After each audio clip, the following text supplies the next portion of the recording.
Good morning all. ನನ್ನ ಹೆಸರು ಜಾವೇದ್ ಬಾಷಾ ಅಂತ ಹೇಳ್ಬಿಟ್ಟು ಸರ್ಕಾರಿ ಪ್ರಥಮ ದರ್ಜೆ ಕಾಲೇಜು ಕೋಲಾರದಲ್ಲಿ ಕಾಮರ್ಸ್ ಡಿಪಾರ್ಟ್ಮೆಂಟ್ ಲೆಕ್ಚರ್ ಕೆಲಸ ಮಾಡ್ತಾ ಇದೀವಿ. ನಾವು ಇವತ್ತಿನ ದಿನ BCom third semester Vijayanagara Srikrishna Devaraya University Ballari marketing management syllabus ನಲ್ಲಿರ್ತಕ್ಕಂಥ ಚಾನಲ್ಸ್ ಆಫ್ ಡಿಸ್ಟ್ರಿಬ್ಯೂಷನ್ಸ್ ಈ ಹಿಂದಿನ ತರಗತಿಯಲ್ಲಿ ಏನು ಡಿಸ್ಕಸ್ ಮಾಡಿದ್ವಿ ಅದನ್ನ ಮುಂದುವರ್ಸ್ಕೊಂಡು ಹೋಗೋಣ.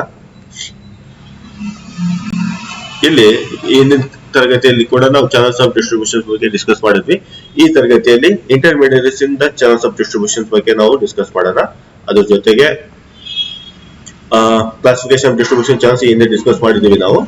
ಹಾಗೆ ಈ ಒಂದು ಸೆಷನ್ ನ ಲರ್ನಿಂಗ್ ಆಬ್ಜೆಕ್ಟಿವ್ಸ್ ನ ಗಮನಿಸಿದಾಗ the students will be able to have a conceptual idea of the subjects of channels of distribution and students will understand the meaning and role of channel of distribution, classification of distribution channels, intermediates in the channels of distribution.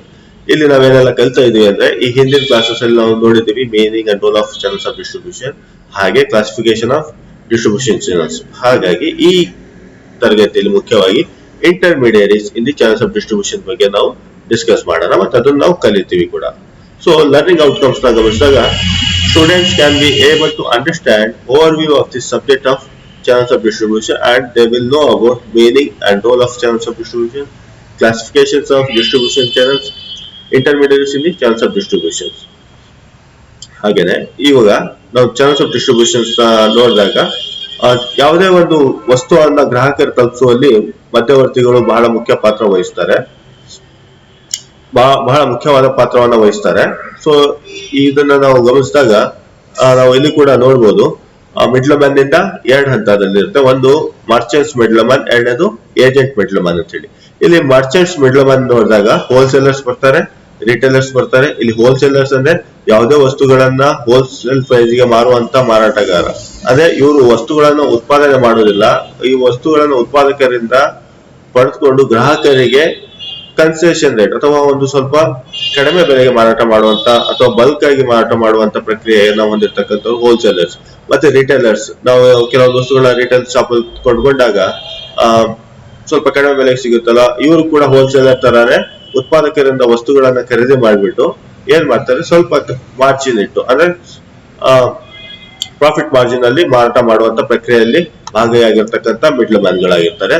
ಈಗ agent middle man ನಲ್ಲಿ ನೋಡಿದಾಗ ನಾವು brokers ನ ನೋಡ್ತೀವಿ, factors ನ ನೋಡ್ತೀವಿ, commission agents ನ ನೋಡ್ತೀವಿ, ಸೋಲ್ ಸೆಲ್ಲಿಂಗ್ ಏಜೆಂಟ್ಸ್ ನ ನೋಡ್ತೀವಿ, ಮ್ಯಾನುಫ್ಯಾಕ್ಚರರ್ ಏಜೆಂಟ್ಸ್ ನ ನೋಡ್ತೀವಿ, ಆಕ್ಷನರ್ಸ್ ನ ನೋಡ್ತೀವಿ, ವೇರ್ ಹೌಸರ್ಸ್ ನ ನೋಡ್ತೀವಿ, ಫಾರ್ವರ್ಡಿಂಗ್ ಅಂಡ್ ಕ್ಲಿಯರಿಂಗ್ ಏಜೆಂಟ್ಸ್ ನ ನೋಡ್ತೀವಿ. ಈಗ ನಾವು ಒನ್ ಬೈ ಒನ್ ಡಿಸ್ಕಸ್ ಮಾಡಿದಾಗ ಏಜೆಂಟ್ ಮಿಡ್ಲ್ ಮ್ಯಾನ್ ನಲ್ಲಿ ಇವರು ಥರ್ಡ್ ಪಾರ್ಟಿ ಆಗಿರ್ತಾರೆ. ಮುಖ್ಯವಾಗಿ ಇವರು ವ್ಯಕ್ತಿಗಳಾಗಿರ್ಬೋದು ಅಥವಾ ಒಂದು ಸಂಸ್ಥೆ ಆಗಿರ್ಬೋದು. ಇಲ್ಲಿ ಬ್ರೋಕರ್ಸ್ ಅಂತ ನೋಡಿದಾಗ ಯಾವುದೇ ಒಂದು ಇನ್ಶೂರೆನ್ಸ್ ಇಂಡಸ್ಟ್ರಿಯಲ್ಲಿ ನಾವು ಬ್ರೋಕರ್ಸ್ ಗಳ ಪಾತ್ರ ಬಹಳ ಮುಖ್ಯ ಆಗುತ್ತೆ. ಯಾಕಂದ್ರೆ ಬಹಳಷ್ಟು ಸಂಸ್ಥೆಗಳು ಇನ್ಶೂರರ್ ಮತ್ತೆ ಇನ್ಶೂರೆನ್ಸ್ ಪ್ರೊವೈಡರ್ ಮತ್ತೆ ಬ್ರೋಕರ್ಸ್ ಆಗಿ ಕೆಲಸ ಮಾಡ್ತಾರೆ. ಇವ್ರು ಏನಂದ್ರೆ ಯಾವುದೇ ಒಂದು ಸಮ್ ಇನ್ಶೂರ್ಡ್ ಗೆ 1% 2% ಬ್ರೋಕರೇಜ್ ಅಮೌಂಟ್ ಅನ್ನ ಪಡೀತಾರೆ. ಹಾಗೇನೆ ನಾವು ಬ್ರೋಕರ್ ಅಂತ ಯಾವಾಗ ಕರಿತೀವಿ, ಯಾವುದೇ ಒಬ್ಬ ವ್ಯಕ್ತಿ ಮತ್ತೊಂದು ವ್ಯಕ್ತಿಗೆ ಬೇಕಾಗಿರ್ತಕ್ಕಂಥ ವಸ್ತುಗಳನ್ನ ಕೊಂಡ್ಕೊಳ್ಳೋದಕ್ಕೆ ಸಹಾಯ ಮಾಡುವಂತ ಪ್ರಕ್ರಿಯೆಯಲ್ಲಿ ಮಧ್ಯವರ್ತಿಯನ್ನ ನಾವು ಬ್ರೋಕರ್ ಅಂತ ಹೇಳ್ತೀವಿ.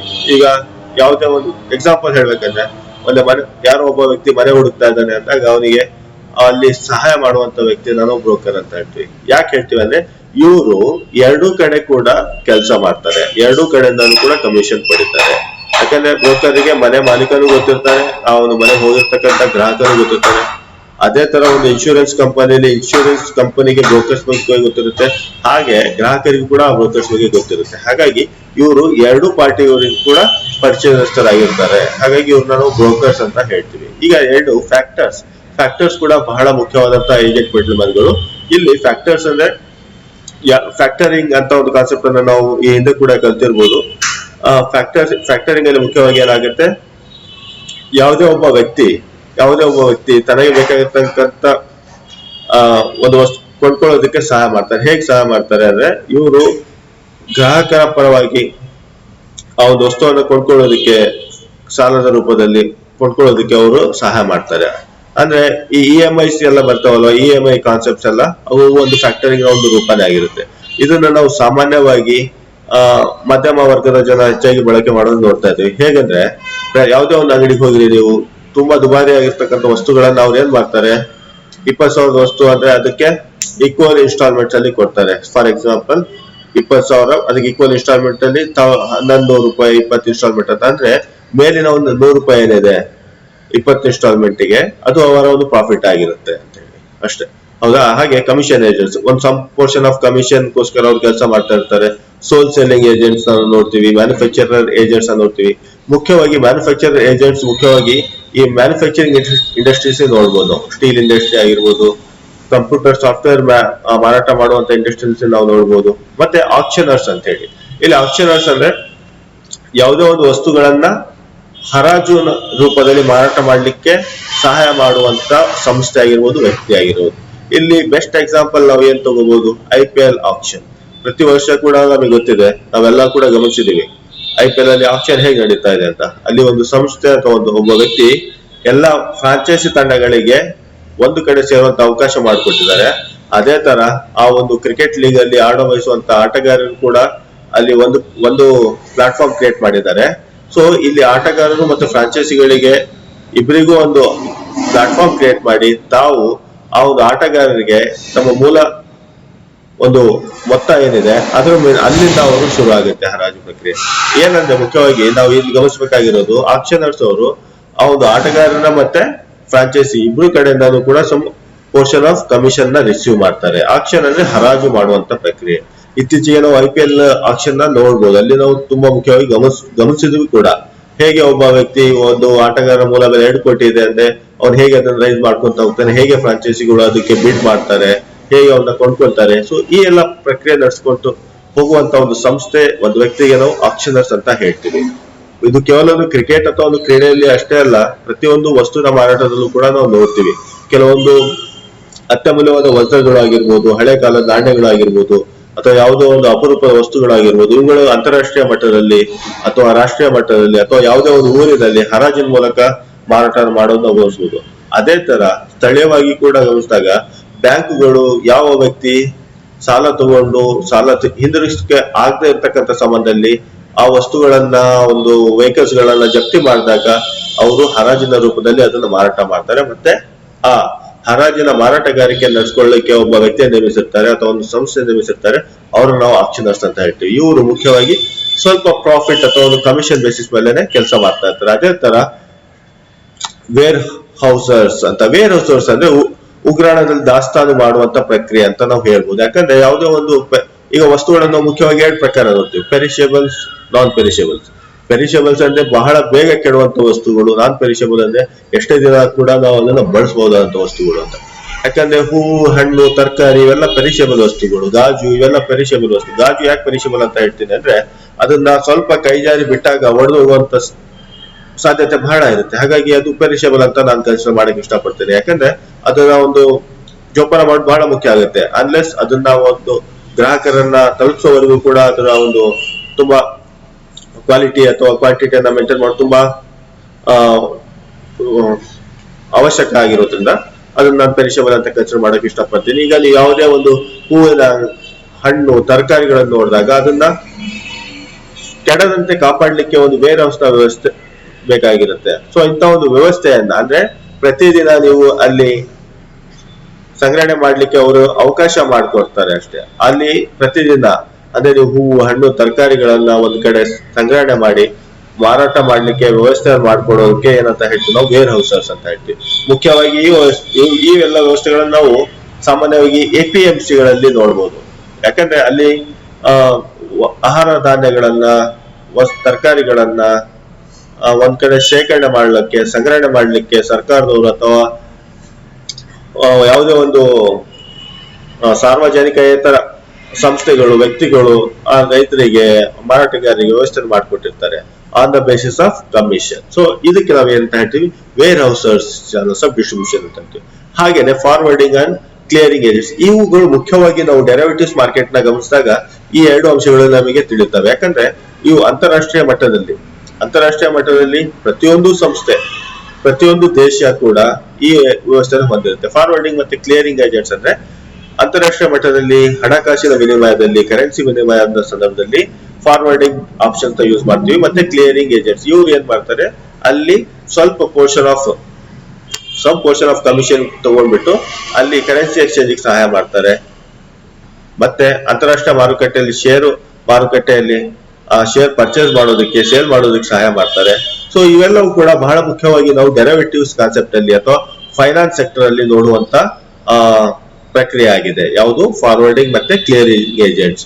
ಹಾಗೇನೆ ನಾವು ಈ ಮುಂದೆ ನೋಡ್ಬೇಕಾದಾಗ ಮಿಡ್ಲ್ ಮ್ಯಾನ್, ನಾವು ಈ ಹಿಂದೆನೂ ಕೂಡ ಹೇಳಿದೆ. ಇವಾಗ ನಾವು ಡೆಫಿನೇಷನ್ ಆಫ್ ಮಿಡ್ಲ್ ಮ್ಯಾನ್ ನೋಡೋಣ.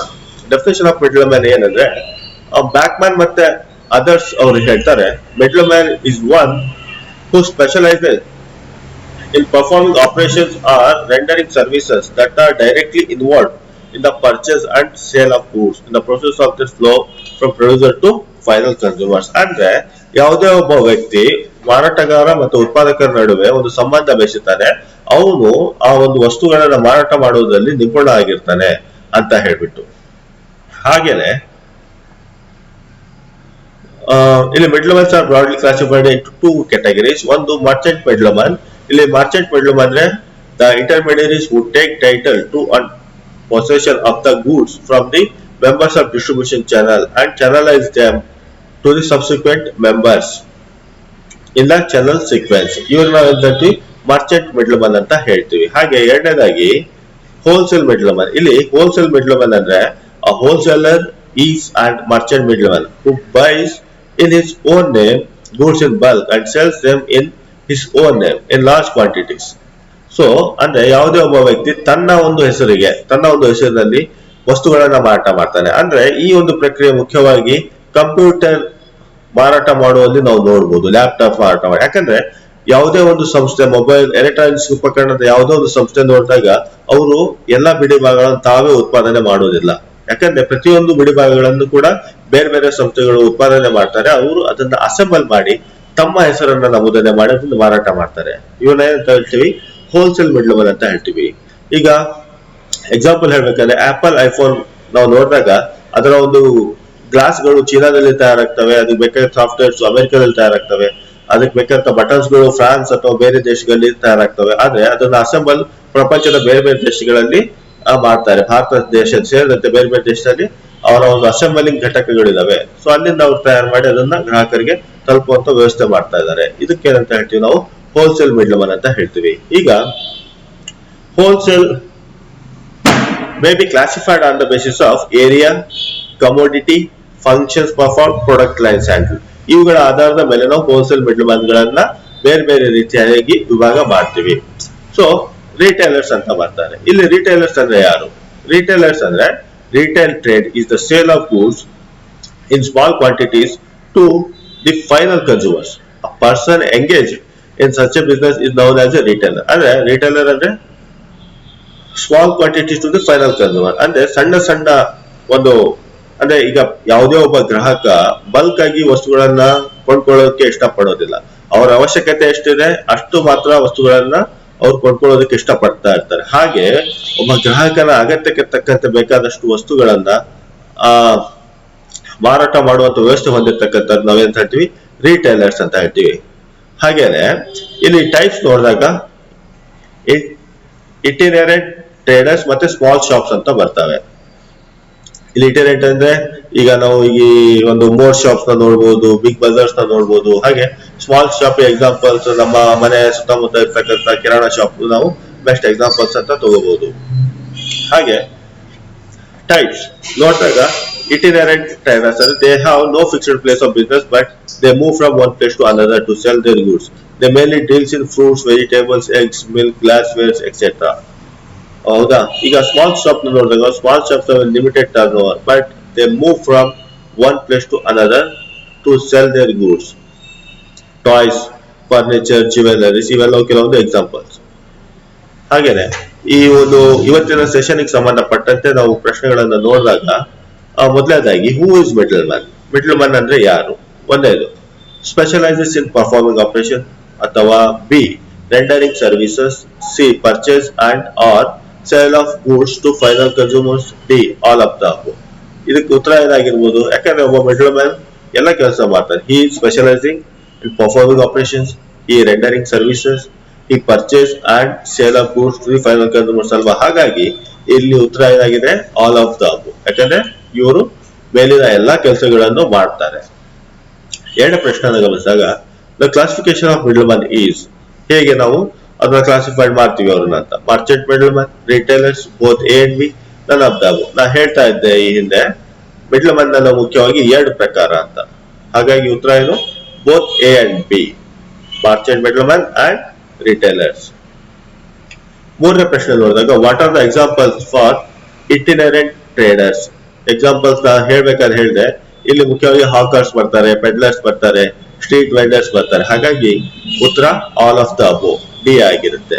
ಈಗ ನಾಲ್ಕನೇ ಪ್ರಶ್ನೆಯನ್ನು ನಾವು ಗಮನಿಸಿದಾಗ what are the examples for small shops. Small shop example ಹೇಳಿ ಅಂತ ಕೇಳ್ತಾ ಇದ್ದಾರೆ. ಇಲ್ಲಿ ನಾವು ಡಿಸ್ಕಸ್ ಮಾಡಿದ್ವಿ ಜ್ಯುವೆಲರ್ಸ್, ಟಾಯ್ಸ್, ಫರ್ನಿಚರ್ಸ್ ಬಗ್ಗೆ. ಹಾಗಾಗಿ ಇಲ್ಲಿ ಉತ್ತರ ಕೂಡ ಡಿ ಆಗಿರುತ್ತೆ. ಜ್ಯುವೆಲರೀಸ್, ಟಾಯ್ಸ್, ಫರ್ನಿಚರ್ಸ್ ನಾವು ಸ್ಮಾಲ್ ಶಾಪ್ ಅಂತ ಕನ್ಸಿಡರ್ ಮಾಡ್ತೀವಿ. ಈಗ ಐದನೇ ಪ್ರಶ್ನೆ ನೋಡಿದಾಗ the type of agent middle man is ಅಂತ ಕೇಳ್ತಾ ಇದ್ದಾರೆ. ಯಾವ ಪ್ರಕಾರದ ಏಜೆಂಟ್ ಮಿಡಲ್ ಮನ್ ಗಳನ್ನ ನಾವು ನೋಡಬಹುದು? Commission agents, sole selling agents, manufacturer agents, all of the. ಉತ್ತರ ಆಲ್ ಆಫ್ ದ. ಯಾಕಂದ್ರೆ middle man, agent middle man commission base ಇರ್ತಾರೆ, ಸೋಲ್ ಸೆಲ್ಲರ್ಸ್ ಇರ್ತಾರೆ, ಮ್ಯಾನುಫ್ಯಾಕ್ಚರರ್ಸ್ ಕೂಡ ಇರ್ತಾರೆ. ಹಾಗಾಗಿ ಉತ್ತರ all of the above.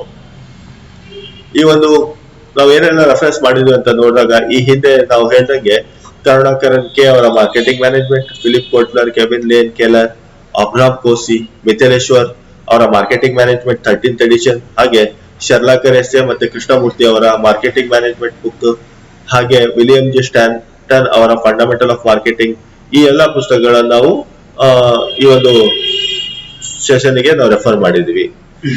Thank you.